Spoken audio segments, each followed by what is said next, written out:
everybody, it's Preston. Welcome to the Alamo Saloon. Today, you may or may not know this, is National Mimosa Day. So we thought it might be fun to do a little segment where I stand in the saloon and mix up drinks. So, a little bit of history, because we're all history nerds around here, and well, that's what you pay for, right?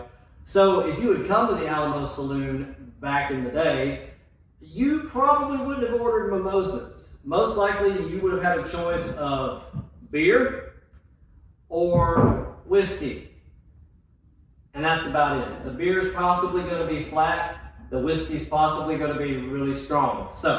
But today is not the day. It's Mimosa Day. So we're going to talk a little bit about the mimosa. I'm going to move this out of the way. So, for the Golden Girls fans out there, I want you to picture it. London, 1921. The Bucks Club. The Bucks Club was like many London clubs. It was for men only. And they needed an excuse, so the record says, to drink before lunch. So their bartender obliged them. He created a drink that was known as the Bucks Fizz. Be careful when you say that. The Bucks Fizz. And the Bucks Fizz is a little different than the mimosa, so I'm going to start with the Bucks Fizz and I'm going to show you how it gets to a mimosa. So, let's see. A nondescript bottle of orange juice and a nondescript bottle of champagne. 2 glasses. Now, some of you out there may be bartenders. You might be like, what is he doing? He is not a professional. You are right. I am not a professional. And that should bring comfort to many of you because you can do this at home. You don't actually need to know what you're doing. I don't have a measure. I don't have anything. I'm going to do what we call where I'm from, eyeballing it. So we're going to eyeball it. And hopefully I'm not going to get hit in the face with this cord.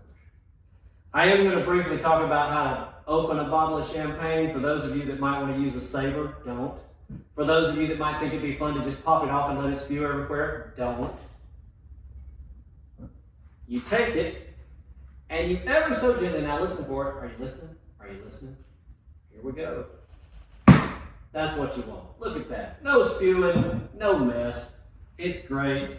We don't need that. So, for a Bucks Fizz, now, and I wrote it down so I didn't mess it up. We're going to eyeball it. 2 parts champagne. So 2 parts champagne. Here we go.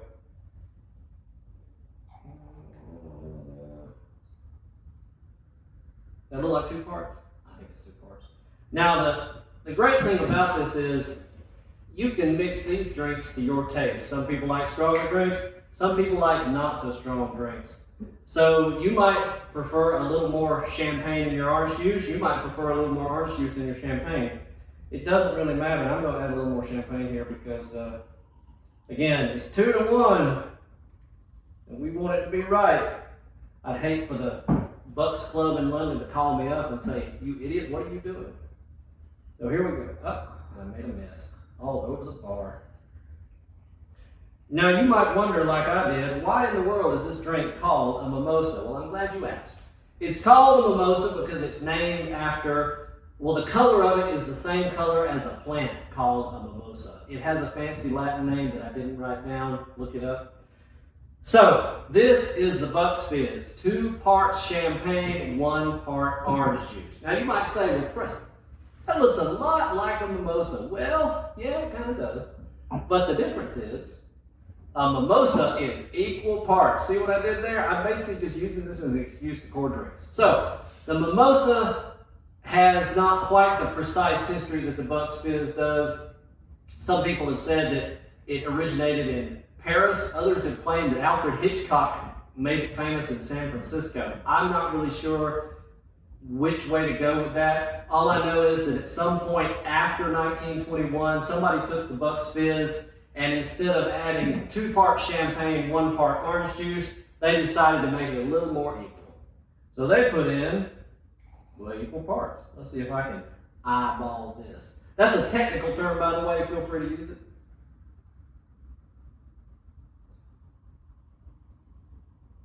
All right, here we go. I think that's about right.